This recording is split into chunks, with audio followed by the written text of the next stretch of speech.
What's up, dudes? All right, so I have all the signs here, and I'm gonna be calling all the signs and giving a message to all the signs. So there will be timestamps down in the comments section for each individual sign. If you don't see them, check back. I'm still working on them.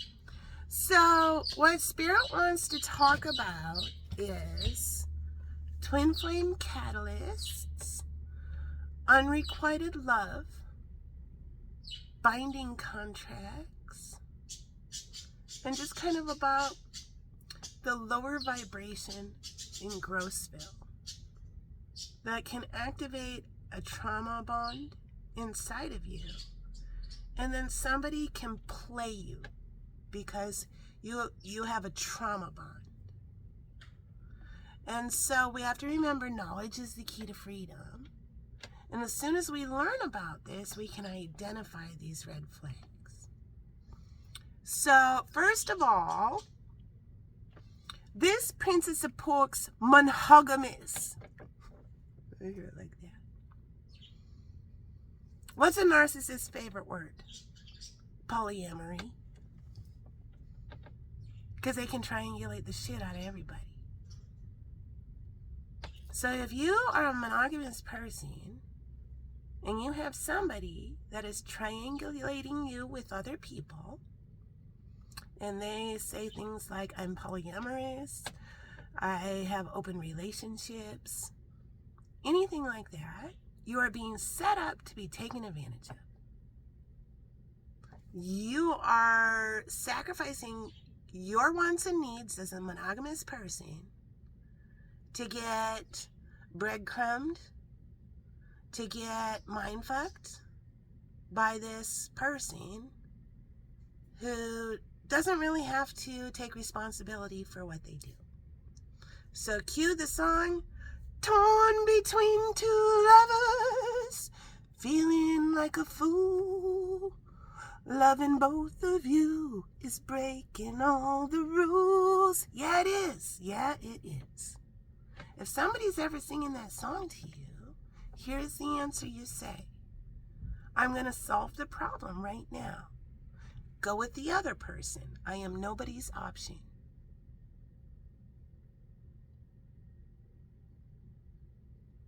Because that person is keeping you stuck at the crossroads, and they love being popular in Grossville.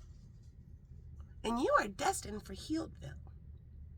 So this person you're holding space for is taking up the seat next to you on the big train. But they don't appear, but nobody else can sit there. They're too busy fucking around with the person that they made time for. Yeah, they may have thrown you a breadcrumb. They may have given you a little something. They may be really busy. They're just really busy. No, people make time for people they want to hang out with, and they didn't make time for you. Ouch. Yeah, that hurts. That's the truth. That's a collapse of false reality. Now you're on your way to Healdville, where the cool people are, who will for sure make time for you. This narcissist person is sucking off your energy like an energy vampire and giving nothing back in return, and keeping you stuck on purpose.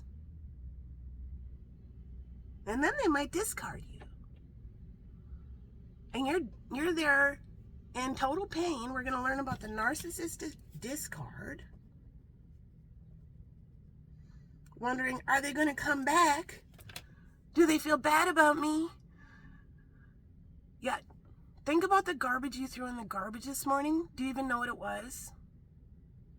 No, they don't think about you. They're done using you. That's how these insidious people work. And you're left with PTSD. You're left with trauma. You're left broken. Feeling like somebody took advantage of you, because they did. So there's wonderful lessons by a man named Matthew And I'm going to put those comments in, or those videos about unrequited love in the comment section of this video. All of my readings are interactive. If you don't feel comfortable clicking the link, I understand. That's why I put the title too. You can copy the title and paste it into the search on YouTube, and that free lesson that will help set you free from this binding contract this user put on you. Which means I'm going to keep you stuck, and I'm going to keep siphoning your energy, but I'm not going to give anything back in return. Every now and then, I'll throw you a little breadcrumb, and you'll be so mind-fucked where you say, okay, now here it is. They talked to me for an hour. We went out to coffee. Yeah, that's not a big win. That's a normal thing in a regular, healthy relationship that happens every single day. So, there's that. All right. Spirit also wants to talk about flowers on the path. So, some dude's walking down the path, and there's these flowers that are leaning over the path. Pull all my petals off and tell me if you love me. I'll suck your dick right away. One for rent.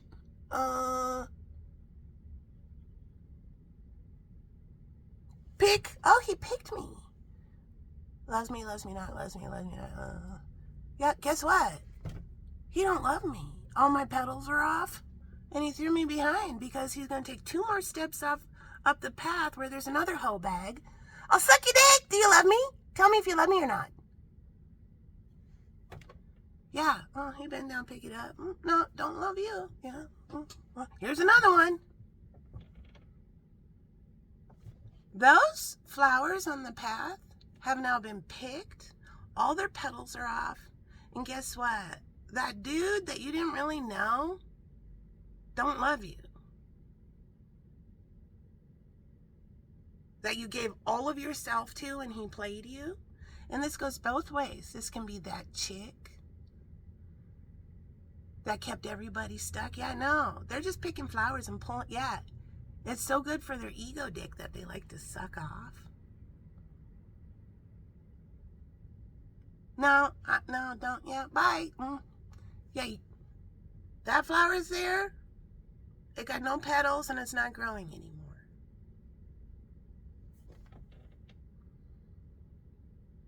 Where's the Empress? The Empress is off the path. She doesn't lean over the path saying, pick me and tell me if you love me. I'll suck your dick. I got a womb for rent, whatever.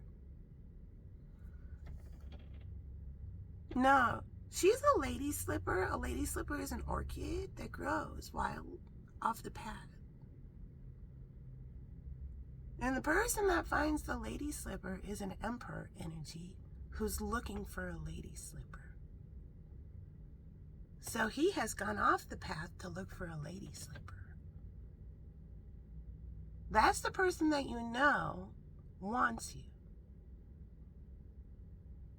And in the state I live in, Minnesota, the lady slipper orchid is our state flower. It's illegal to pick it. You have to admire it and take care of it. Coexist with it. So Spirit is saying, let's all be a lady slipper. All right. Let's start. I've got all the signs here. Edgar Allan Poe deck. And some oracle messages. And Spirit is showing imagination. Life's difficulties are a call to consciousness. A grace-inspired event that challenges us to reach beyond limited thinking. All right. Who's the first message for? Who's the first message for? Who's the first message for? There we go. Taurus. Taurus. How is the day going to start for Taurus? How's the day going to start for Taurus? Okay. We have the Hanged Man in Death in Reverse. Spirit is giving somebody a second chance to make a first impression. This person may have been up all night freaking themselves out. This person knows it's now or never. Okay? How does the day end? How does the day end? Okay, pop on your own. How does the day end?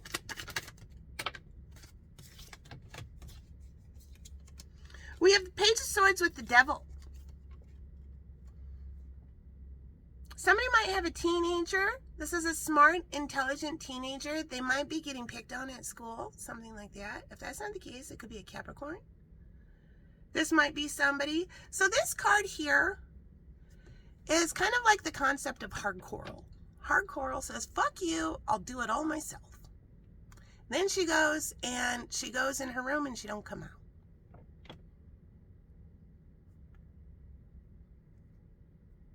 This is the very studious Page of Swords. So the Page of Swords can be a middle school mean girl energy.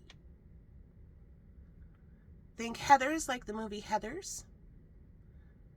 This is the girl that doesn't go to the lunch table. She might go outside and read her book during lunchtime.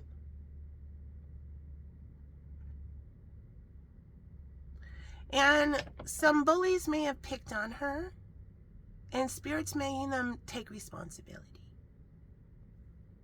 So now I'm thinking of the Vestal Virgins. Rome might mean something. The Vestal Virgins were identified very young too, and they were plucked from their family and had to go and live in a temple with some other Vestal Virgins, and their job was to keep the flame lit.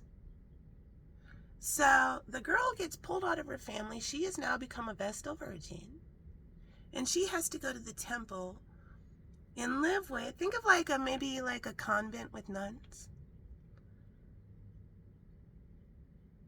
Live with these other women, and their only job is to keep this fire lit.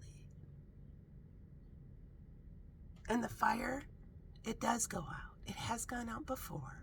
And the crustiest, meanest one that's kind of in charge always says, light it back up. So they have to stay virgins. They can't fall in love ever for the rest of their life. But what if they do? What if the cute man who brings bread to the temple says something really nice, and all of a sudden, divine counterparts have been activated? It's all they can think of. They're totally smitten with each other.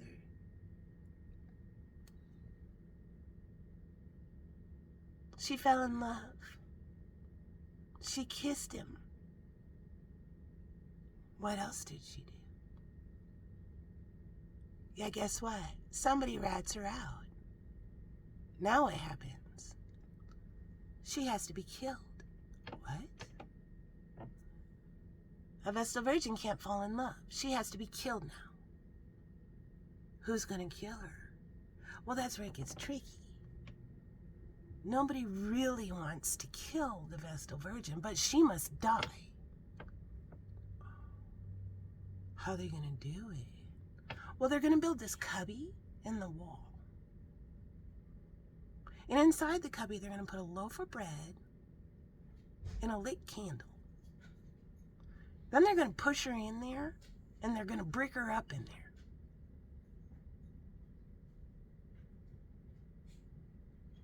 And then she has to die. But nobody has to really, what if she doesn't really have to die and everybody's too scared to kill her? So we'll just starve her to death. Then nobody really kills her.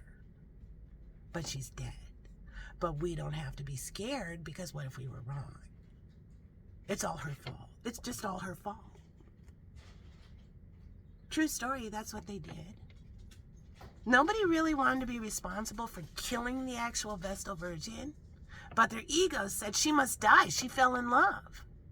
So they push her into the cubby, break her up, and she withers away.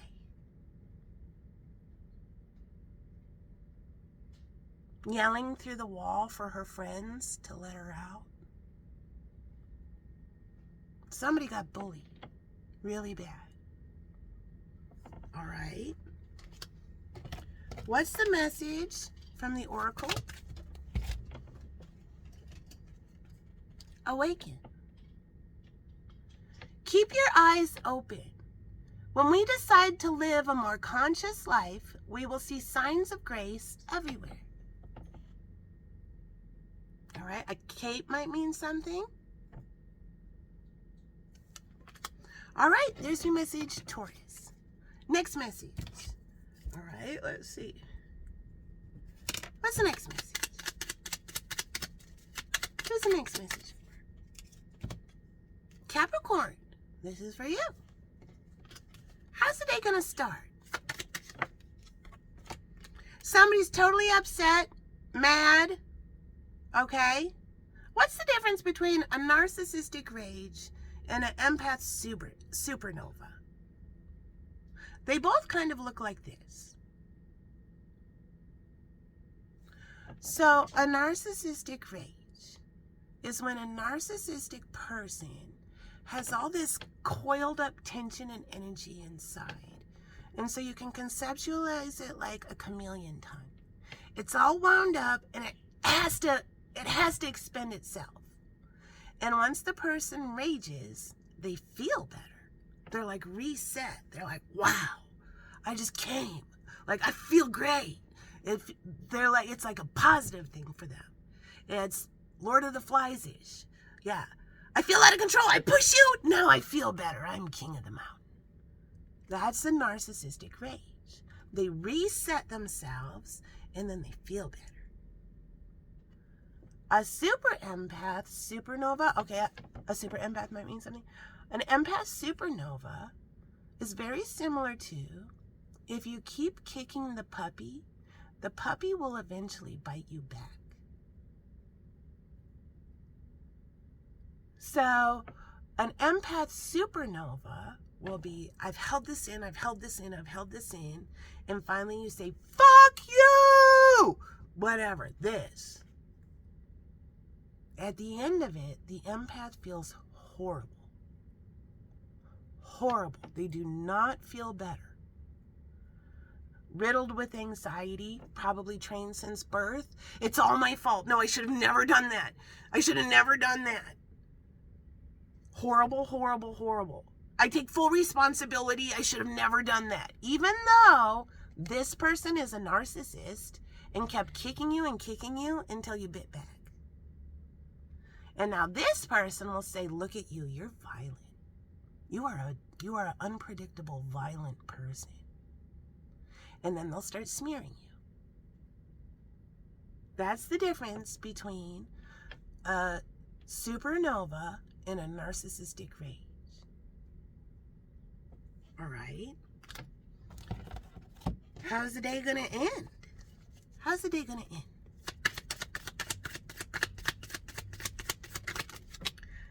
If you're in a supernova, or you have supernova, or you're crying, or you're upset, just remind yourself, there is no reasoning with an unreasonable person.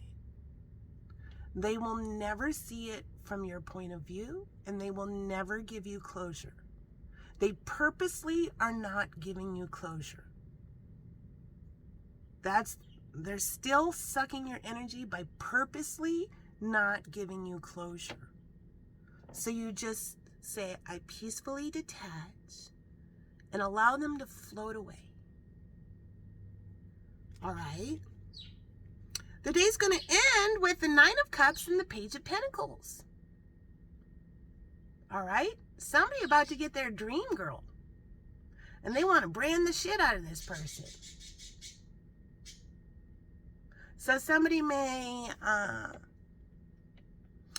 say, do you want to go out? Do you want to go steady? Do you want to be a couple? Do you want to start a business thing?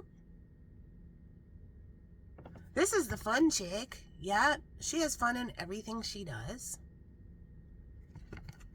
And she's the chick that everybody wants. And this masculine says, I fucking want her so fucking bad. So this is my card for the person who wants to brand something. They want to start a business. They see a big empire, a potential. All right. And what's the final message for Capricorn? Final message for Capricorn.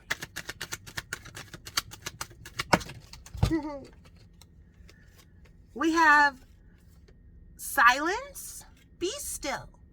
A daily practice of silence bears gifts, a heightened sensitivity to beauty, deep inner peace, and a profound feeling of connectedness to all living things. So remember, Spirit wants everybody to go outside for at least 15 minutes every day.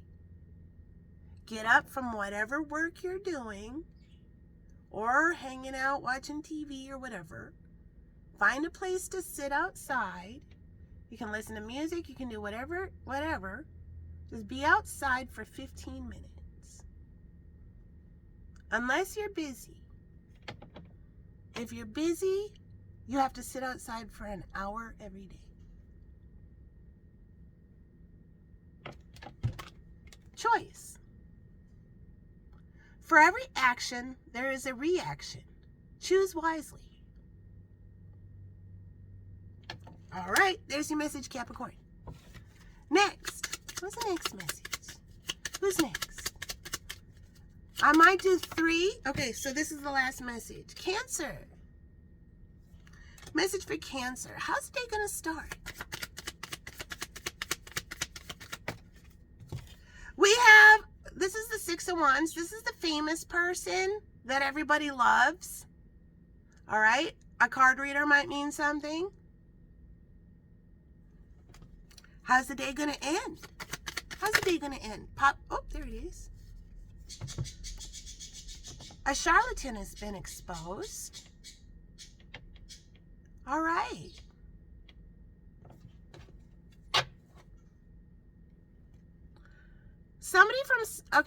Somebody may have said, I know this person, and they may have lied about this person. The liar is lying about the past. And this person is getting exposed for talking shit about the real person.